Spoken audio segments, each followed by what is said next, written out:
이제 청년이라는 것입니다. 공의와 청년. 그런 고민들 한번 해보셨어요? 혹시 근데 이 공의란 무엇일까? 해보셨어요? 교회에서 아까 목사님께서 말씀하셨을 때 그런 어떤 구제라든지 또 이제 보존, 네, 이런 거 얘기할 때 거기 안에 공의가 빠지면은 그것이 무엇일까 과연 되게 불이하게 보존할 수 있잖아요. 뒤에 어떤 목적을 불순한 목적을 두고. 근데 공의는 무엇일까? 저의 이야기를 통해서 한번 그런 것들을 한번 정의해보고 나눠보려고 합니다. 일단 제 소개를 좀 먼저 더 할게요. 제가 생각보다 유명한 사람이에요. 예. 동수역 쪽에서 제가 제일 유명할 거예요 아마. 동수역 인근에서는 저보다 유명한 사람 없을 겁니다. 제가 이제 우리나라에 있는 거의 주요 방송에는 다 나왔고요. 또 많은 이제 강연과 강의를 가는데 제가 왜 이렇게 유명한가 그러면 바로 이것 때문에 그러죠. 우리 그 어르신들과 이분들이 들고 있는 이 캔버스 때문에 그렇습니다. 이 어르신들은 이제 실제로 저기 분홍색 티 입으신 분이 제가 있는 그 동수역 바로 인근에서 폐지를 이렇게 줍는 할머니세요. 네. 그리고 그분들이 들고 있는 저 캔버스 아트라는 것은 그분들이 준 펫박스를 주 재료로 해서 만든 예술 작품인 거예요. 네. 그 단순한 이야기 때문에 제가 앞서 얘기한 것처럼 이렇게 엄청나게 많이 나오고 또 수상도 하고 또 강연도 하러 다닙니다. 이게 뭐라고? 네. 이게 공이에요. 이게 공이었습니다. 그러면 한번 볼게요. 저희는 이제 러블리 페이퍼라는 곳인데 이게 러블리에서 리자가 원래 러블리 하면은 뭡니까? LY죠. 근데 이건 R이에요. 그래서 리사이클의 리를 따온 겁니다. 그래서 종이로 사랑으로 종이를 새롭게 한다. 뭐 이런 이제 뜻이 있어요. 근데 이것을 이름을 지은 사람은 진짜 청년이에요. 여러분 같은 청년이 아니라 진짜 청년. 22살. 여기 22살 없죠? 없는 거 맞는 것 같아요. 없는 것 같아요. 다들 그냥 동안인 29 내지는 동안인 30 이 정도인 것 같은데 진짜 22살 청년이 지은 이제 러블리 페이퍼라는 이름이에요. 그들과 함께 제가 대학교 1, 2학년 아이들 5명을 모아가지고 동수역 인근의 카페 2층에서 제가 러블리 페이퍼 활동을 16년 1월에 시작했습니다. 아주 단순하게 대학생들 5명 모아가지고 그리고선 지금의 러블리 페이퍼가 된 거예요.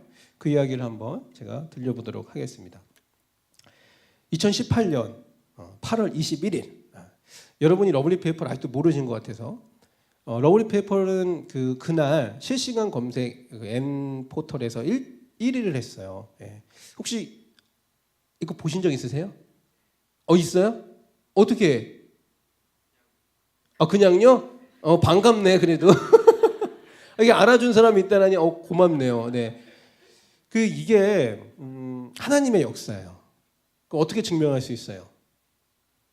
어떻게 증명할까요? 하나님이 대놓고 증명해 줬어요. 어떻게 증명했어요? 3위를 보세요. 3위. 누가 있어요? 이분을 아주 보기 좋게 뭐 하나 차이도 아니야. 무려 2등 차이로 눌렸단 말이에요. 이 설정 스님이란 분을 설정 이게 네이버에 올 점 이분도 불교계 어느 정도 될 텐데 그런 거는 상관없고 제가 그냥 가볍게 1위로 눌렀다라는 거죠. 그러니까 이건 하나님의 역사다. 그렇게 생각했어요. 왜냐 또 하나는 제가 러블리 페이퍼 2018년도 1월달 매출이 76,000원이에요. 1월달 매출이 76,000원. 그거 벌려고 3-4명이 막 일을 했다라는 거예요. 여러분 뭐 잘 길에서 이렇게 가다 보면 주울 수 있는 그 돈을 한 달 벌려고 열심히 했다는 거예요. 근데 이거 나오고 나서 그 다음 달 매출이 1,200만 원이 나왔어요. 한 달에. 이게 하나님의 역사죠. 제가 뭐 열심히 해서 된 게 아니란 말이에요. 이거는. 제가 열심히 하면 76,000원, 하나님이 하시면 1,200만 원. 믿어지세요 이게? 그러니까 저는 더 감사한 마음으로 계속 하는 거예요. 내가 하는 게 아니구나 이거는. 그런 게 공이라는 거예요. 내가 하는 게 아니라는 거예요. 그런데 저의 문제를 좀 더 풀어보면 이렇게 됩니다. 이 사진은 제가 2013년도에 폐지 수집 어르신들에 처음에 관심이 생겼을 때 이제 찍고 다녔어요. 어르신들을 몰래 도찰. 그분들을 신고하면은 이제 잘못될 수도 있는. 근데 저는 어떤 마음이었냐면은 저분들의 어떤 문제가 있어서 저거를 죽고 있는 것 같은데 그 문제는 잘 모르겠는 거예요. 근데 그 문제를 해결하고 싶은데 관심이 가는데 어떻게 좀 담아둘 수 있는 방법이 없을까 생각해낸 게 제 핸드폰으로 사진 찍고 다니는 거였어요. 고작. 근데 그 고작에서 계속 찍다가 보니까 이분을 찍게 됐어요. 이분을. 제가 13년도부터 줄곧 이제 그 기독교 대안학교의 교사입니다.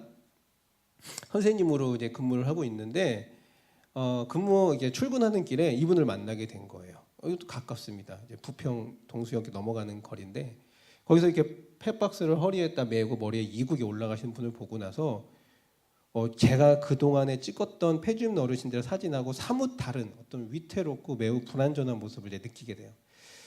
그래서 이게 과연 진짜 그럼 어떻게 개인의 문제인가 사회의 문제인가 이거를 망치에 탁 맞은 것처럼 고민하게 될 수밖에 없었어요. 만약에 개인의 문제면 제가 그 당시에 그 대안학교 교사 월급이 얼마였을 걸 생각하세요? 엄청나게 짭니다. 160만 원이었어요. 그럼 제가 160만 원으로 TMI니까 이게 얘기하지 말겠다. 하여튼 160만 원에서 얼마 떼가지고서 이분 도와주자 이렇게 생각했던 거고요. 개인적인 구제하자는 거죠. 근데 만약에 사회 문제면 이거를 바꿀 수 있는 사회 시스템을 만들자라고 생각했던 거예요. 그 다음에 이제 제가 하게 된 게 이런 과정입니다. 공문아프테라 그래요. 공문아프테. 여기서 많이 들어본 적 있으세요 혹시? 공문아프테? 들어본 적 있으신가요? 없나요? 없나요? 웬만하면 있을 것 같기도 한데 정말 여기 대학생들이 진짜 없군요. 대학생들은 많이 하는 거예요. 이거를 뭐냐면 디자인 싱킹이라고 들어보셨어요? 디자인 싱킹? 안 들어보셨어요? 정말 미치겠다. 기본적으로 이게 직접 수준이 맞아야 되는데 지금 큰일 났네. 디자인 싱킹이라는 건데 공감하고 문제 정의하고 아이디어 내고 프로토타입 하고 테스트하는 과정을 빠르게 거치면서 어떠한 문제를 해결하는 데 주안점이 된 디자이너들이 문제를 해결하는 방법을 따온 그런 이제 프로세스예요. 근데 이런 것들을 통해 가지고선 비즈니스 구조를 만들기도 합니다. 이건 이제 번외적인 얘기고 제가 이거를 배운 건 아닌데 저도 모르게 이것대로 하고 있었어요. 이것대로. 나중에 시간이 지나서 우리나라에서 디자인 싱킹을 하는 데 있어서 세 번째 손가락에 드는 이제 교수님이 있습니다. 그분을 만났는데 그분이 대표님은 배우지도 않았는데 이걸 어떻게 했냐 그래가지고 제가 뭐 그분도 하나님 믿는 거라서 제가 했겠습니까? 다 지혜 주셔서 된 거죠. 그리고 말았는데 실제로 지나고 나니까 진짜 이런 과정을 거치게 됐더라고요. 첫 번째 뭐냐면 제가 그 장면을 보고선요. 제가 학교다 보니까 이제 버려지는 교과서, 문제집 이런 게 어마어마하게 나오는 거예요. 학교에서. 혹시 그런 경험 있으시죠? 아주 먼 기억을 되살려 보세요. 그걸 끄집어내셔야 돼. 그 기억 있잖아요. 수능 때 막 책을 막 버렸던 그 기억. 그렇죠? 근데 그거 그냥 버리면 그냥 버리긴 쓰레기인데 뭐 학교에서 그 꼬물상에다 팔아서 그 돈으로 행정비 쓰겠죠. 근데 저는 그거를 할머니들도 폐지를 모으니까 우리도 폐지를 모아보자 이렇게 생각한 거예요. 근데 우리는 기부를 받자 이렇게 해서 폐지를 기부받는 이른바 종이 나누 운동이라는 걸 지역에서 이제 막 발현합니다. 제가 이제 다녔던 고등학교에 이제 전화를 했죠. 교장 선생님한테. 그래서 교장 선생님 저 졸업생 기우진입니다. 저를 모르시죠 당연히. 하지만 제가 이제 대놓고 막 전화해서 제가 이러한 뜻이 있는데 폐지 있는 할머니를 돕기 위해서 그 수능 때 폐지 많이 버리시잖아요. 그거 저 주세요. 제가 기부 받으러 갈게요. 그러니까 교장 선생님이 오라는 겁니다. 생각지도 못했어요. 오라는 거예요. 그래서 갔어요. 근데 트럭이 없잖아요. 그거 받으려면 트럭이 가야 되는데 전 트럭이 없으니까 고물상에 전화했습니다. 안녕하세요. 저는 그 동인촌 고등학교에서 종이를 좀 버리려고 하는데요. 마치 동인촌고 사람인 것처럼. 그래서 트럭을 빌려왔어요. 동인촌고에서는 내가 그 트럭이 제 건지 알고 제가 사장인 것처럼 가가지고서는 딱 모았더니 6톤 정도 나옵니다. 6톤. 그럼 그 당시에 이제 140원 정도 했는데 키로당 그래가지고 한 70만 원 정도를 저희가 이제 처음에 딱 모으게 됐어요. 이거 가지고서는 어르신들 이제 혹한기 지원을 해드리는 방음 용품들을 이제 사드리기 시작했어요. 그런데 놀라운 건 이제 요 뒤에가 이제 하나님의 공의로운 역사가 있는데 요 뒤에가 여기까지 보면은 요거는 우연히 어쩌다 이렇게 될 수도 있어요. 그런데 동인천고에서 요걸 담당하던 환경부장 선생님이 있어요. 그분이 어디로 오셨나? 되게 가까워요. 부평고등학교로 오셨어요. 그래서 부평고등학교에서 하겠다고 연락이 왔어요. 그 다음에 동인천고등학교에서 행정실에서 일하던 분이 어디 가셨냐면 노년고등학교로 가셨어요. 노년고에서 해갔다고 연락이 오셨어요. 그래서 교장 선생님께서 신문 기자 번호를 주셨는데 그 기자한테 언론 보도 내라. 그래서 냈어요. 그 기사 보고 언당고등학교에서 서구의 언당고등학교 거기서 하겠다고 연락이 왔어요. 그래서 그 다음에 3, 4개로 늘어났고 지금은 이제 6, 7개를 저희가 기본적으로 하고 있는데요. 저희가 한 거 아니죠. 제가 막 다니면서 영업한 거 아니란 말이에요. 이거 뭐 이게 하겠다고 뭐 영업한 거 아니란 말이에요. 저는 딱 하나 교장 선생님한테 전화해서 왜 교장 선생님이 내가 나온 고등학교니까 설마 졸업생을 외면하진 않겠지. 만약에 외면하면 총 동문회에다 찔러야지 막 이런. 딱 하나 했는데 그 다음에 착착착착은 하나님이 하신다는 거예요. 착착착착은 너무 감사한 거죠. 이거를 이제 하다가 저도 이제 고생 많이 했죠. 뭐 여러 가지 하다가 문제가 하나 생겼어요. 뭐냐면 폐지 가격이 떨어지는 거예요. 폐지 가격이 떨어지면 기부금 어떻게 될까요? 떨어지겠죠. 140원 하던 키로당 140원 하는 게 60원까지 떨어졌어요. 그러니까 반 이상 떨어진 거예요. 기부금이 반 이상 준 거예요. 엄청난 문제잖아요. 저로서도. 그런데 어르신들도 저보다 더 심각한 문제를 갖고 있는 거죠. 하루 벌어 5,000원 사시는 분들이 2,500원밖에 못 보시는 거예요. 이제는. 그렇다고 물가가 같이 떨어지나요? 그렇죠? 초코파이 가격이 뭐 갑자기 떨어져요. 라면 가격이 떨어져요? 안 떨어진단 말이에요. 쌀 가격이 안 떨어진단 말이에요. 그러니까 이분들은 자기가 이렇게 항거할 수 없는 그런 큰 시장 경제에 그냥 무기력하게 당하고만 있는 거죠. 저희도 마찬가지고요, 사실상. 그래서 이러한 것들을 제가 이제 보기 시작합니다. 그래서 이분들의 어떤 실제 내용들을 하나하나 좀 데이터적으로 정리하기 시작해요.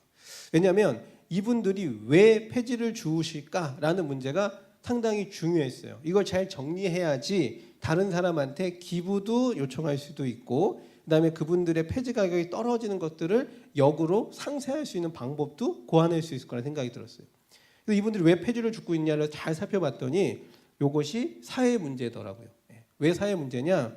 우리나라는 그 고령에 대한 준비를 제대로 못하고 고령이 많은 고령 사회를 맞이해 버렸어요. 여러분 옛날에 사회 시간에 그런 거 배웠나요? 현대 사회의 문제점 5가지. 뭐 고령 사회, 저출산, 초고령, 그다음에 뭐 다문화, 뭐 이런 것들, 준비되지 못한 다문화를 맞이하는 사회들. 거기서 오는 이 고령 사회의 미비한 준비점은 뭐냐면요. 첫 번째는 이분들이 국민연금에 가입되지 못하고 계세요. 가입률이 거의 20% 미만이에요. 그러니까는 노인이 돼서 일을 할 수 없을 때 이분들이 받을 수 있는 기대할 수 있는 기대 수익이 뭐밖에 없어요. 자기 자녀한테 돈을 받거나 또는 본인이 일을 해야 되거나 이거예요. 나라에서 주는 기초노령연금은 이제 28만 원 정도가 있는데 그걸로 못 살죠. 28만 원으로 어떻게 살아요? 그렇죠? 그런데 자녀들이 지원을 해줘야 되는데 자녀들이 지원을 할 수 있을까요? 못할까요? 못하게 돼버렸어요. 근데 못하게 된 게 개인의 문제잖아요. 저희 엄마 아빠는 다 지원하는데요. 뭐 그럴 수도 있겠죠. 효자 효녀죠. 그런데 아주 옛날로 돌아가면요. 아주 옛날인지 대충 모르겠네요. 1997년 어떤 일이 있었는지 아세요? 역시 여러분은 청년이 아님을 자기 입으로 이렇게 시인하게 이르렀어요. 네. IMF가 있었어요. 요즘 청년들은 IMF를 몰라요. 그 무슨 뭐 새로 나온 보이그룹 이름인가? IMF를 맞이했죠 우리가. 그렇죠? 금융 경제 우리가 이제 외환 위기를 맞아서 근무기 행사 뭐 이런 것 때문에 저도 수학여행 지가 제주도여서 경주로 바뀌는 IMF로 그런 일을 맞이했었어요. 안타까운 기억입니다. 그때 사회적으로는 가족 해체 현상이 아주 더 활발하게 일어나요. 그리고 그로부터 이제 20년이 지나서 2008년에도 우리나라에 아주 큰 경제 위기가 있었죠. 그리고 또 이렇게 가족 해체가 일어납니다. 그리고선 지금 또 20년이 지나서 2018년에 어떻게 됐을까요? 노인 1인 가구가 전체 1인 가구의 70%를 차지하는 지금의 현실을 맞이하게 돼요. 그러니까 그분들이 자녀한테 어떤 도움과 혜택을 받는 전문 용어로 사적 이전이라고 합니다. 이런 부분들이 거의 사라졌어요. 그리고 기대할 수 있는 공적 이전인 국민연금 혜택은 거의 없어요. 그래서 이분들이 어떻게 해야 돼요? 스스로 먹고 살아야 되잖아요. 죽을 수는 없잖아요. 그러니까 나가서 일을 하는데 사회에서는 고령자, 노령자 일자리를 마련해서 일을 시켜주는데 사장한테 그 지원금을 줍니다. 근데 생각해 보세요. 기준이 어떻게 되냐면요. 55세 이상 또는 60세 이상을 뽑으면 되는 거예요. 그럼 75세랑 55세가 왔어요. 사장이에요. 누구 뽑겠어요? 55세 뽑겠죠. 그렇죠? 조금이라도 더 젊은 분이 어차피 노인들이 하시는 일들은 거의 다 단순 노무거든요. 더 빠르게, 더 많이 효율적으로 할 수 있을 거라 생각을 하겠죠. 그러니까는 이 초고령의 나이에 있는 이 75세, 또 80세 이분들이 주로 폐지를 주우십니다. 주로 폐지를 주우세요. 그러니까 폐지입는 어르신들의 그 평균 연령을 따지면 75세에서 플러스 마이너스 3세 정도가 된다는 거예요. 그분들의 일자리가 없음, 그리고 그분들의 외로움, 경제적인 부족함, 그리고 가족으로부터 단절감, 이런 것들이 지금의 어떤 작금의 사회 문제였다는 거예요. 폐지 가격은 점점 내려가고요. 폐지 가격이 내려가는 데 있어 몇 가지 원인이 있는데 이것도 두 가지만 좀 보면요. 한 가지는 대기업들의 단합입니다. 제지회사들이 있어요. 보통 구조가 소상, 중상, 대상, 제지회사 이렇게 갑니다. 제지회사들이 가격을 위해서 딱 짬짬이라고 하는데 불공정 거래를 단합을 해버리면 그 밑에 가격이 계속 다운돼요. 근데 이 대기업들이 우리나라에 모 대기업들이 있는데 뭐 아시아 이름을 얘기하면 안 되겠구나. 그들은 이미 이제 검찰에 이렇게 그 권고로 이제 법의 심판을 받고서는 그 뭐죠? 이렇게 불법을 저지르면 내는 걸 뭐라 그러죠? 네, 벌금? 네, 그런 비슷한 걸 냈어요. 아무튼, 네. 근데 그 벌금보다 이거 뭐예요? 단합을 해서 얻은 기대 수익이 더 커요. 그러니까 걔네들이 거의 5년, 7년마다 계속해서 단합을 해가지고선 가격을 줄여놔요. 폐지 가격이 지금 얼마일 것 같아요? 1kg에 박스가 50원 합니다. 50원. 1kg에 50원. 지난 18년 3월 정도에 재활용 대란이 한 번 있었죠. 뭐 비닐 수거 안 간다, 뭐 이런 것들. 그때 폐지 가격이 얼마였냐? 30원이었어요. 그러니까 안 올라요. 떨어지기만 하지. 그래서 이런 대기업의 단합이 있고요. 또 하나는 이제 그 중국에서 걔네는 별거 다 수출하잖아요. 쓰레기도 수출해요. 우리한테 쓰레기를 수출하니 감싸죠. 우리 내부에서 거래되는 재생 펄프보다 그쪽에서 수입해오는 재생 펄프가 더 싸요. 그러니까 그거 갖다가 쓰는 거예요. 우리 거 안 쓰고. 그래서 가격이 떨어지기도 합니다. 또 우리 되게 어려워지니까 할머니들이 너도 나도 폐지를 주어요. 그럼 어떻게 돼요? 공급이 늘어나죠. 그래서 폐지 가격이 또 떨어지기도 해요. 여러 가지 이유로 폐지 가격이 떨어집니다. 그래서 이거는 사회 문제라고 본 거예요. 그래서 제가 검색도 해보니까는 2008년에는 한 28건 정도 됐는데 2018년에는 762건 정도가 폐지입는 어르신들에서 뉴스 보도가 잡혀요. 그러니까 그만큼 우리 사회도 이제 이 어르신들에 대한 문제를 인식하기 시작했어요. 그런데 해결할 방법은 없어요. 없어요. 그래서 제가 그 종이를 모아다가 좀 아이디어를 낸 거는 우리가 한번 올해가 또 3.1절 임시정부 그거 아니겠습니까? 그 100주년? 근데 이때는 14년이었는데 이때 3.1절을 맞이해서 우리가 태극기를 한번 만들어보자. 기부받은 폐지로. 그래서 더 이 어르신들의 문제를 알리자. 이런 생각을 하고 가로 30, 세로 20짜리 이제 대형 폐지 태극기를 이제 만듭니다. 그래서 저는 SNS를 좋아하는데 SNS로 모집글을 올렸어요. 그랬더니 188명을 모집했어. 그래서 그들하고 함께 인천대공원에서 저거를 만들었습니다. 그 해에 명지대학교에서 또 청년들하고 같이 8.15 광복절 저 똑같은 크기의 태극기를 만들었고요. 저걸로 해서 제가 또 대상을 받았죠. 상을 받았어요. 근데 저런 거 할 때 제가 이제 드는 생각은 이게 정말 힘든 일이거든요. 매우 힘든 일인데 하고자 하면 이상하게 하고자 하는 사람들이 붙는다라는 거예요. 그게 너무 신기한 거예요. 이것도 그냥 나는 이런 일이 있으면 좋겠어. 그리고 이걸 하면은 참 잘 될 것 같아. 이게 돈이 남는 일은 아니잖아요. 솔직히 저게 돈이 되는 일은 아니에요. 근데 참 좋겠어. 근데 뭐가 좋겠냐? 궁극적으로는 하나님이 좋아하실 것 같아.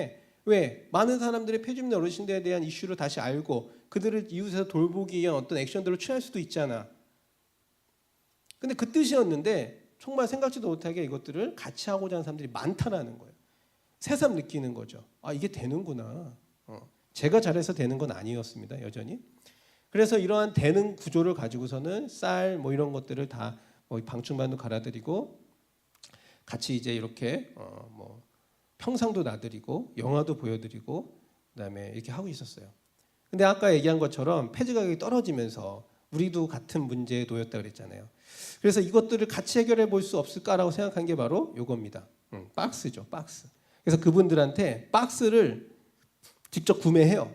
그리고 뭘 만들어요. 그리고 팔아요. 그 수익으로 나오면 다시 도와줄 수 있으면 좋겠어요. 이런 단순한 가설을 세웠어요. 그 단순한 가설을. 그러면은 어르신들한테도 더 많은 돈을 줄 수 있고 우리도 이제 더 많은 가치를 생산해서 어르신을 지원할 수 있으니까 이런 이제 구조를 생각해낸 거죠. 그냥 이거는 뭐 그냥 생각이에요. 실체가 없는 가설을 세운 거예요. 근데 이게 중요합니다. 아까 공문납부태라고 했잖아요. 공문납부태. 아이디어를 낸 거예요. 공감을 하고 문제를 정의했죠. 그다음에 이 아이디어를 낸 거예요. 근데 이 아이디어를 냈을 때 아이디어의 핵심인 무언가가 빠져 있잖아요. 무언가가. 근데 이거는 제 역량이 아니에요. 저는요. 전공이 뭘까요? 학교에서 뭘 가르칠까요? 교사니까.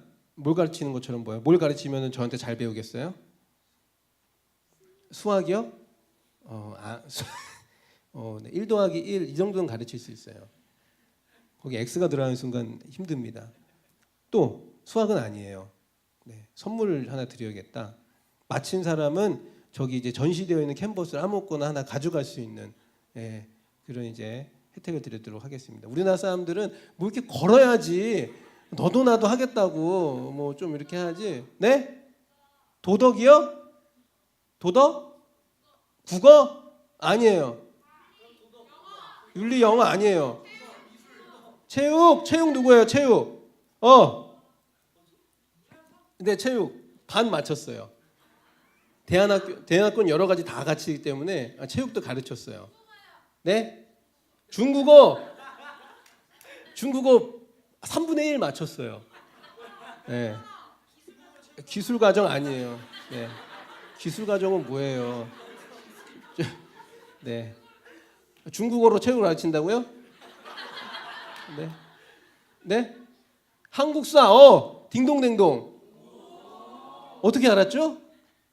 예습했죠? 네. 거꾸로 수업. 네. 예습하고 들으면 더 수업이 잘 들어옵니다. 제가 한국사 선생님. 근데 전공은 체육이에요. 네.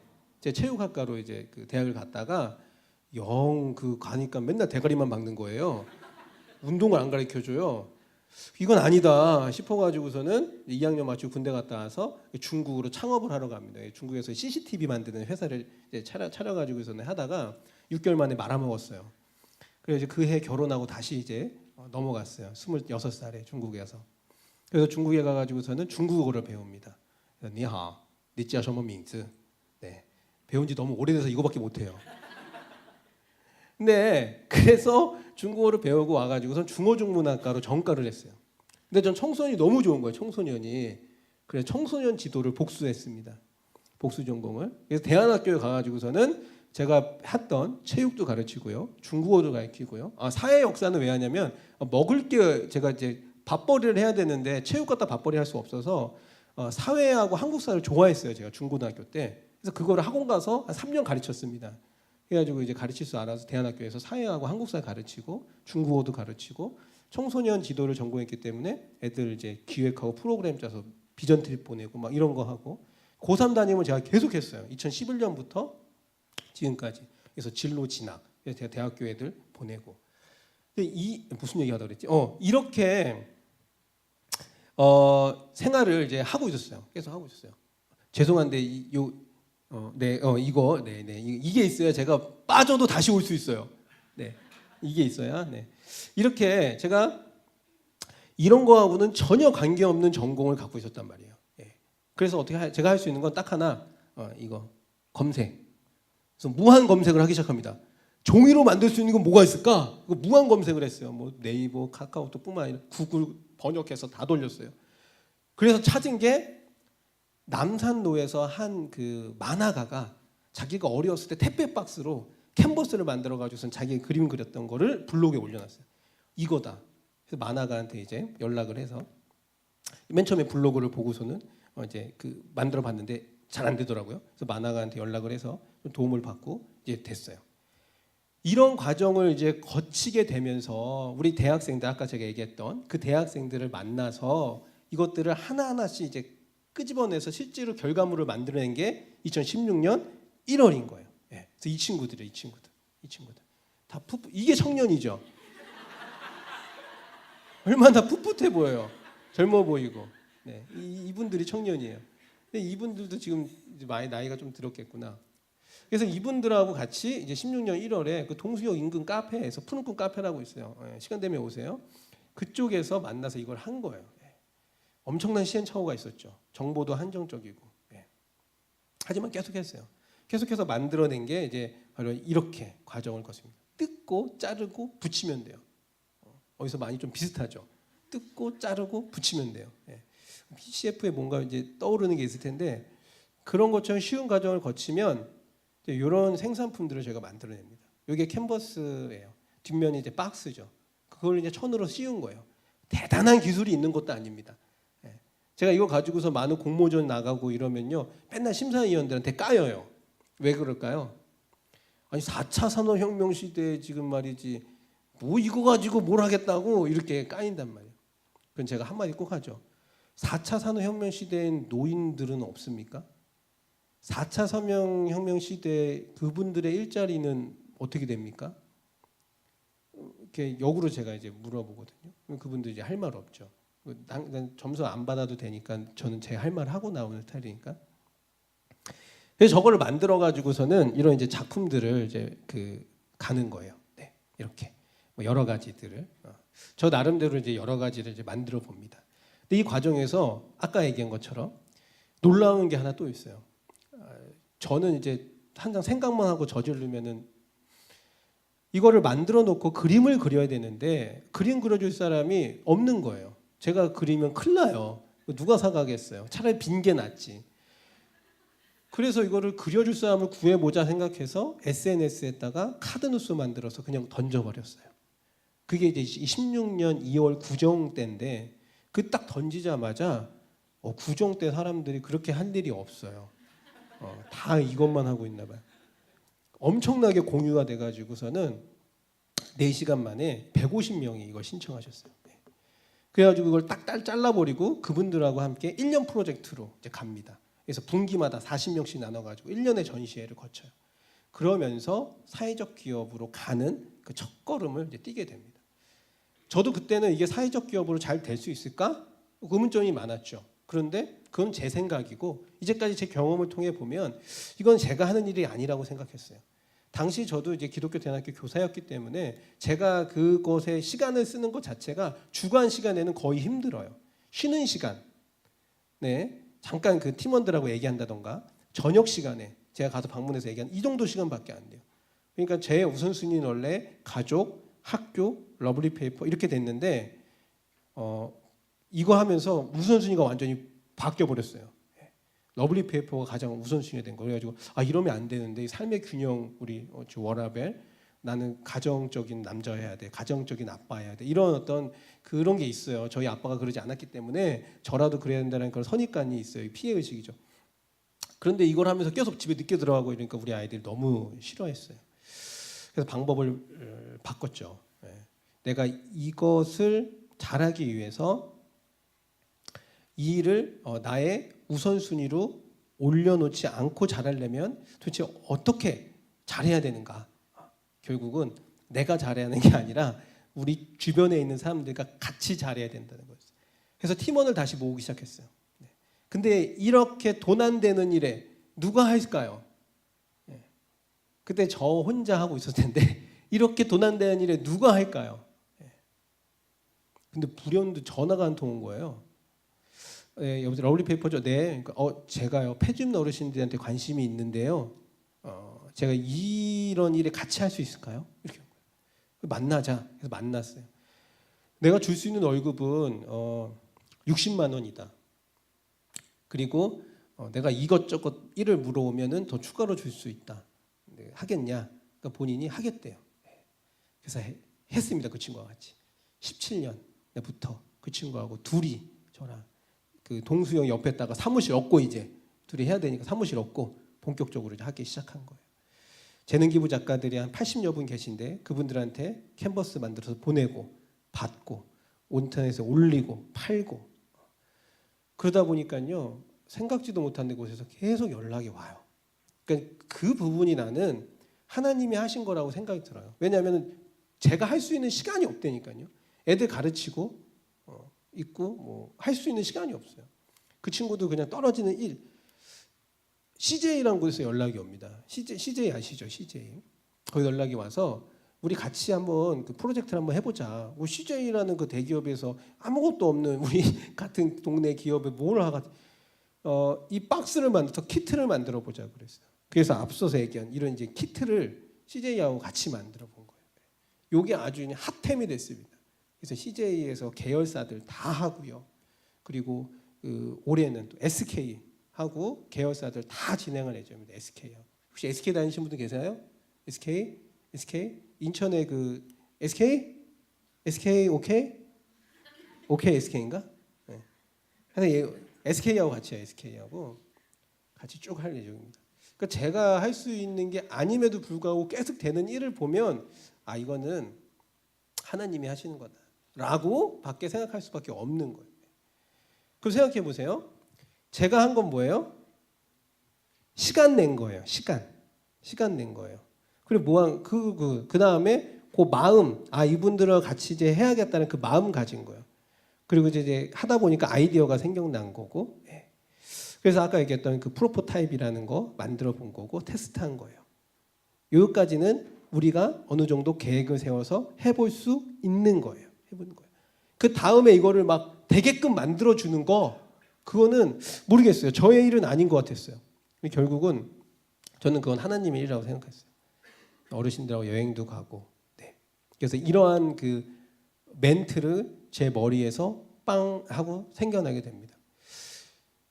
이 동정에서 공감으로, 시혜에서 호혜로, 이게 무슨 뜻일까요? 예. 우리가 어르신들을 보면은 주로 어떤 생각이 들어요? 첫 번째 드는 생각, 불쌍하다. 왜 죽고 있지? 이런 생각하잖아요. 저도 그 생각으로 시작했어요. 맞아요. 근데 그 생각으로 시작하다 해서 하다 보니까는 이분들은 불쌍한 분들이 아니에요. 이분들은 대단한 분들이에요. 엄청난 분들이에요. 참고로 이분들이 전국에 몇 명이 있냐면 175만 명이 있어요. 그럼 노인 인구의 25%거든요. 4분의 1. 그분들이 폐지를 죽고 있는데 이분들은 경제적으로 우리 사회에 엄청난 영향력을 미치고 있어요. 이분들이 폐지 안 주면요. 우리나라가 OECD에서 자원 재활용 1위 국가입니다. 특히 폐지를 거의 전량 회수해서 이거를 재활용하는 국가예요. 근데 이분들이 폐지를 안 주면 어떻게 될까요? 그게 안 되겠죠.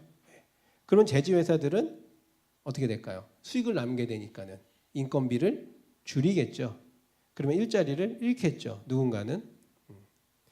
또 하나는 이분들 때문에 이 부평구의 이 예산이 줄어들고 있어요. 무슨 말이냐면 부평구에는 한 201명의 폐주민 어르신들이 계십니다. 근데 지자체에서는 폐기물 자원 관리법에 의해서 지역에서 나오는 폐기물을 잘 관리해야 돼요. 그 얘기는 거리를 깨끗하게 만들어야 된다는 얘기예요. 환경미화원과 환경지킴이라는 시니어 일자리를 해서 하고 있습니다. 그런데 그걸로는 역부족이에요.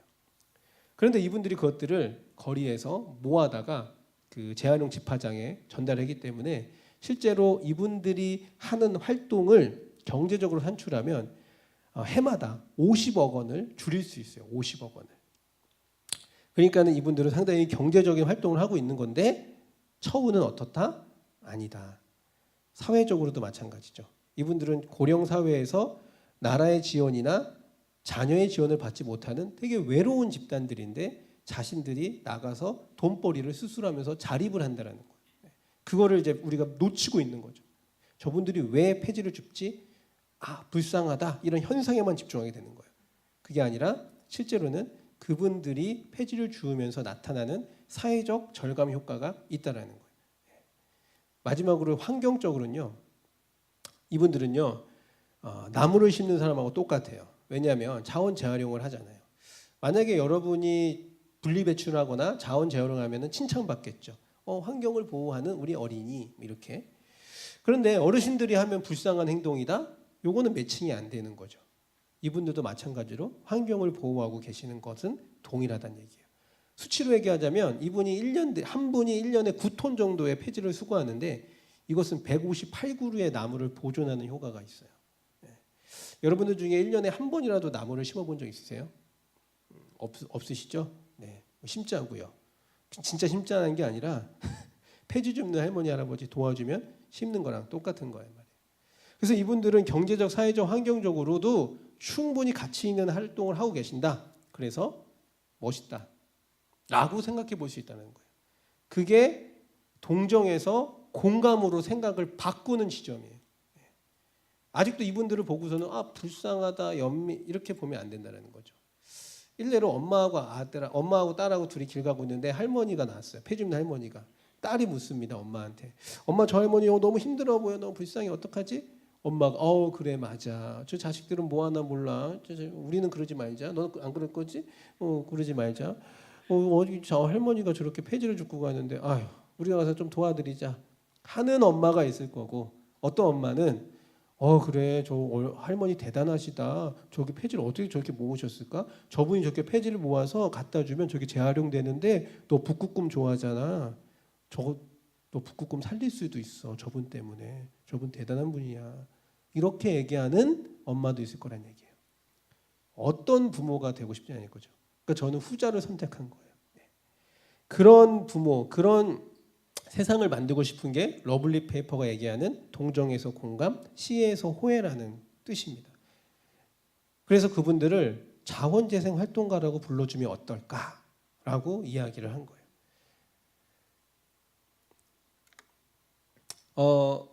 이 부분이 이제 저 러블리 페이퍼에 대한 이야기는 어느 정도 이제 마무리가 됐는데요. 이렇게 제가 러블리 페이퍼를 하면서 생각났던 건 이런 것들이에요. 저는 그냥 일개 대안학교 교사였습니다. 제가 아까 얘기한 것처럼 월급이 160만 원밖에 안 돼요. 물론 그거는 처음에만 그랬고 점점 좋아졌어요. 우리 교장 선생님이 좋은 분이셔서.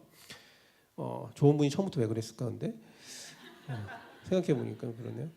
근데 저는 이제 갈수록 저희 자녀들하고 아내하고 같이 뭔가를 이제 할 수 있습니다. 그냥 누가 터치 안 해도 그냥 먹고 살 수 있었어요. 그런데 왜 하필 내가 그런 일에 신경을 쓰고 집중하고 이걸 해결하려고 했을까? 나라고 특별한 게 있었을까? 과연 그때 그럴까요? 제가 뭐라고? 아무것도 없죠. 아무것도 아니에요.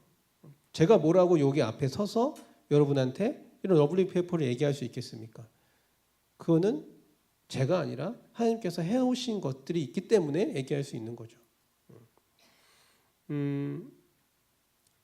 저는 정말 아까 얘기한 것처럼 대학교 생활을 10년 동안 방황하면서 그 안에 결혼도 하고 애도 낳고 남들이 보면은 이상한 삶을 사는, 전혀 여러분의 어떤 그 균일적인 그런 이제 선택적인 삶이 아니라 멋대로 사는, 별로 보잘것없는. 그러니까 내 친구들은 삼성 가서 다 하고 있을 때 저는 월급 160만 원 주는 조그만 기독교 대안학교 12명을 가르치는 교사가 되어 있는, 아무것도 아닌 그런 사람이 왜 폐지 줍는 할머니 할아버지가 눈에 들어왔을까요? 그리고 그분들을 도와야겠다는 생각을 할 수밖에 없었을까요? 그리고 왜 사람들을 모아서 그것들을 행동을 해서 옮겼을까요? 어떠한 이유가 있다기보다는 저는 그렇게 생각해요. 내가 원하는 삶이 아니라 하나님이 원하는 삶이란 건 어떤 것일까? 제가 돈 많이 벌고 하면 좋죠. 우리가 이제 주제 말씀이 이제 잠언서 16장 8절 말씀이잖아요. 그 말씀 속에서 저는 이렇게 생각해요. 우리 아담을 만들고 어떤 사람은 이거를 ET로 형상해가지고서는 오인하게 만들고, 지금은 기계가 우리와 함께 맞닿는 형상을 만들기도 합니다. 그 상황에서 일자리나 여러 가지가 부족해지고 있는 현 시대에 우리는 이제 때로는 공무원 시험이든 때로는 어떤 스펙을 과도하게 쌓기 위한 노력들과 경쟁을 하죠. 그래서 4차 산업혁명이 무섭고 어려워지기도 해요. 일자리가 부족하고 인간 가치가 하락되는 문제를 가장 심각하게 우려하고 있습니다. 근데 그러면 이 시대에 우리는 뭘 할 수 있을까라는 거예요. 이 시대에. 제가 대안학교 교사로서 할 수 있는 거는 이런 거였어요. 이런 거. 내가 이 시대에 어떤 어려운 사람을 돕자 이런 게 아니라 하나님이 원하시는 나한테 준 달란트로 내가 뭔가를 할 수 있는 그 길을 찾자. 그 길을 계획하자. 근데 그것이 공의로운 길이었으면 좋겠다라는 거죠. 그래서 이 말씀은 너무 잘 아시죠? 자면서 이 말씀은. 근데 이거 말씀 윗절에 있는 말씀이 뭔지 아세요? 이거 말씀 윗절에 그 적은 소득에 공의를 더하는 것이 많은 소득에 불의를 겸하는 것보다 나으리라라는 말씀이 요 말씀 윗절에 있는 말씀이에요. 그리고 나서 요 말씀이 있는 거예요. 그래서 저는 그거 보면서 되게 위안 삼았어요. 왜냐하면 제 월급이 적으니까 나는 공의로운 사람이 되어야지 생각했고, 그 공의로운 사람으로서 아까 얘기했던 것처럼 나의 역량을 다 발휘한 어떤 계획을 세우면 하나님이 그것을 인도해 주지 않으실까라는 생각을 한 거죠. 어떤 세상이 원하는 계획이 아니라 하나님이 원하는 계획. 그래서 4차 산업혁명 뭐 막 떠들어대는데 그건 잘 모르겠다 나는. 근데 하나님이 원하시는 계획을 내가 세워보자. 그럼 하나님이 결정하실 거야 라고 생각하신 거예요. 근데 그것들이 러블리 페이퍼에서 일어난 것처럼 1년의 역사로 저는 받아들일 수밖에 없어요. 그렇게 고백할 수밖에 없어요. 왜냐하면 앞서 얘기한 것처럼 제가 한 건 없거든요. 저는 계획을 세웠지 실제로 일을 하신 건 하나님이라고 얘기할 수밖에 없어요. 어떻게 러블리 페이퍼가 MBC에 나오고 SBS에 나오고, 어떻게 러블리 페이퍼가 전국적으로 소문나서 네이버 1위를 하고 뉴스데스크에 나오고 제가 여기 나와서 여러분한테 이런 이야기를 할 수 있겠습니까? 이건 전적으로 하나님의 일이에요. 그러니까 역사인 거죠. 제가 할 수 있는 까지는 계획을 세우는 거. 여러분도 좀 마찬가지라고 생각합니다. 여러분이 무엇을 이제 하든 간에 예를 들어서 이제 구제를 하거나 내지는 어떤 이웃을 바라보고 나눔을 한다거나 무엇을 하든 간에 그것의 이상은 하나님이 하시는 거죠. 근데 내가 하는 거는 모이고, 그렇죠? 계획을 짜고, 그렇죠? 그다음에 실행하고, 요거까지는 여러분이 하셔야죠. 요거까지는. 이러한 마음의 동기가 있으면 그 다음에 그것이 하나님의 일이고 공의롭기 때문에 그 다음은 너무나도 자연스럽게 된다라는 거예요. 그러니까 이 부분에서 저는 여러분과 소명과 사명이 분명했으면 좋겠어요. 분명히 여러분은 직업을 갖고 계신 분들이 대다수일 겁니다. 그렇죠? 근데 그 직업을 왜 가졌어요? 그냥 뭐 살다 보니까, 또는 하나님께 나한테 주신 어떤 직업관이라고 생각하니까 가졌을지 모르겠지만, 그거는 내 삶에 대한 어떤 소명과 사명이라기보다는 내 직업에 대한 거라고 좀 생각해 보고요. 진짜 내 삶에 대해서 내가 죽어서 하나님 앞에 딱 놓였을 때 너는 내가 이렇게 불렀는데 이렇게 썼구나. 그 시간과 역량을. 우리가 달란트의 비유 잘 아시지 않습니까? 여러분은 어떠한 소명으로 이 청년부에서 하고자 하는 일들에 또 어떠한 사명으로 그것을 참여하고 있는지, 그것이 단순히 내 깜냥이 안 되는 일이다, 나한테는 정말 어렵고 힘든 일이다 라고 생각할 것인지, 아니면 내가 가서 할 수 있을 만한 일이라고 생각할 것인지, 저는 정말 아무것도 아니라고 생각해요. 왜냐하면 대부분의 어려운 일들은 여러분이 하는 게 아니기 때문에 그래요. 여러분 정말 쉬운 일 하는 거고요. 대부분의 어려운 일들은 다 하나님이 하시는 겁니다. 근데 그 쉬운 일을 하지 않는다면 하나님이 과연 기뻐하실까라는 생각이 들어요. 제가 경험상 그렇게 느꼈고요. 그래서 다짐한 거 있어요. 기도할 것인가 행동할 것인가.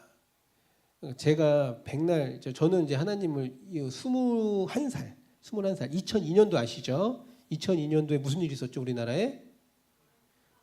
역시 월드컵이 있었어요. 엄청나게 뜨거운 월드컵.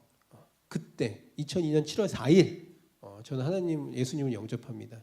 2002년 7월 4일. 그리고 제 삶이 완전히 바뀌어요. 그때 저희 청년의 삶은 기도하는 삶이었어요. 기도를 많이 해야겠다라는 삶이었어요. 20대 때는 그랬어요, 솔직히. 근데 30살에 넘어오니까요, 기도로 뭔가 안 될 것 같아요. 기도만 해서는 뭔가 안 바뀔 것 같아요. 라는 마음이 내 스스로 일어나게 되더라고요. 그게 어떤 성경의 뭐 야고보서든 뭐 히브리서든 그게 아니라 그래서 행하게 됐어요. 행동하는 데 있어서 뭐 두려움이 없었습니다. 왜냐하면 이것은 내 기도와 같은 거예요. 기도와 행동이 다른 게 아니라 행동이 기도와 같은 거였어요. 그래서 그런 이제 일들을 아주 거침없이 계획할 수 있었다라고 생각이 들어요. 물론 기도도 해야겠죠. 그런데 여러분의 어떤 초점이 골방에 있다면 이제는 그 골방에서 나와도 된다라는 걸 얘기해 주고 싶어요. 골방에서 기도드리는 거 매우 중요합니다. 하지만 거기서 나오는 것도 너무 중요해요. 그 나올 수 있는 용기도 중요하고요.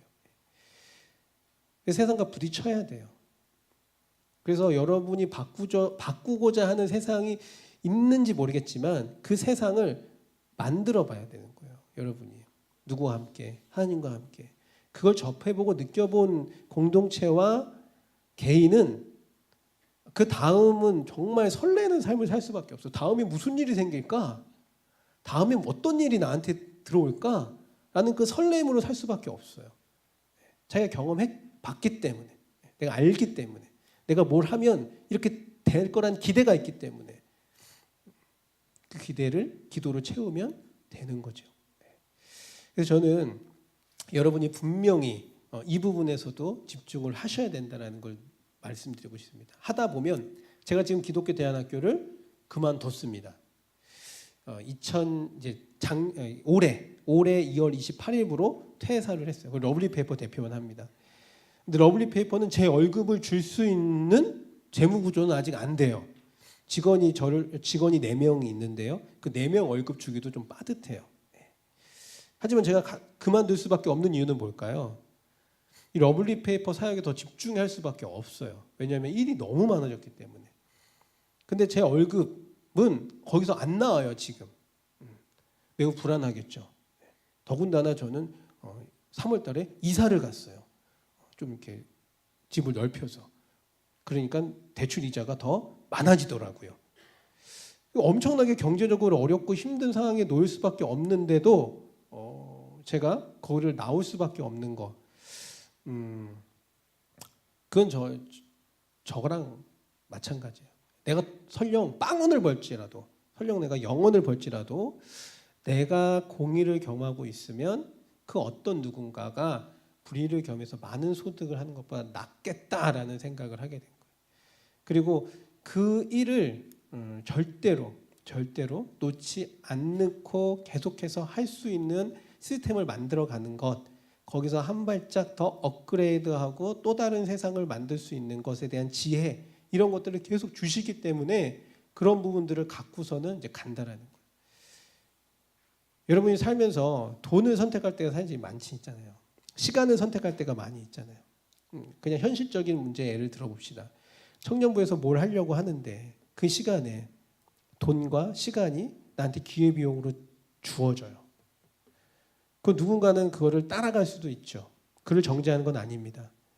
그의 필요와 상황을 제가 잘 모르기 때문에.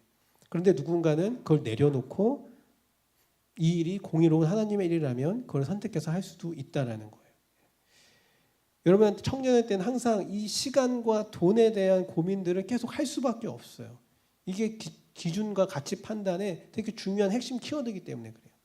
근데 이걸 내려놓고 여러분의 시간과 돈과 이런 부분들을 내려놓고 그 목적, 공의로운 삶, 공의로운 일에 초점을 둔다면 여러분 뭘 판단하겠냐 이거죠. 뭘 선택하겠냐 이거예요.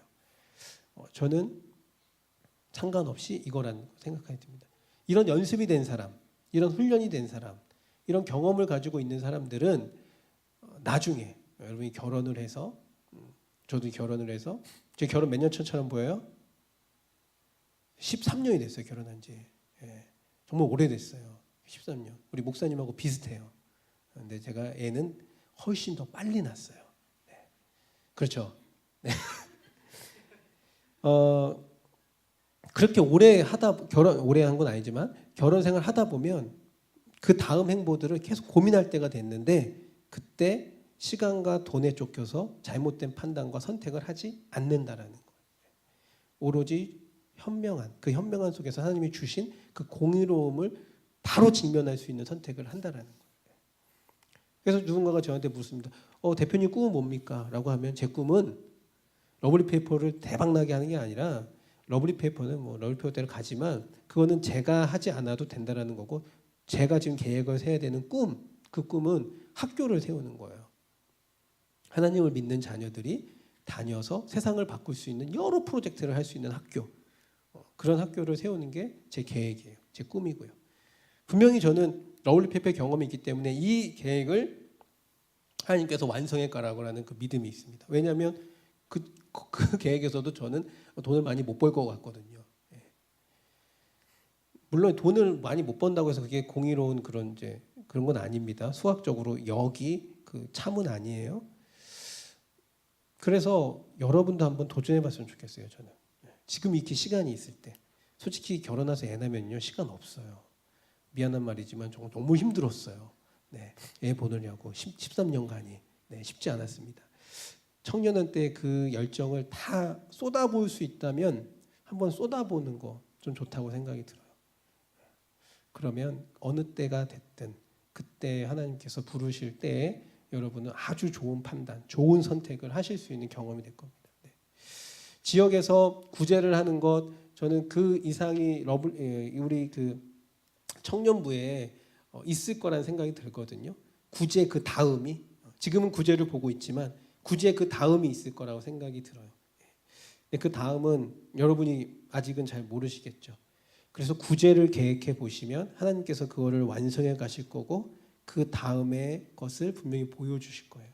누군가는 그걸 보고 아마 또 모르죠. 여러분들 중에 누군가가 제2의 러블리페이퍼, 제3의 러블리페이퍼의 대표가 될지 그건 아무도 모르는 겁니다. 그 다음 거를 예비하고 계시는 하나님을 바라봐 볼 수 있었으면 좋겠어요. 제가 여기까지 좀 하고요. 혹시 질문이 있으시면 제가 질문을 좀 받아보도록 하겠습니다. 질문한 사람도 뭘 줘야 될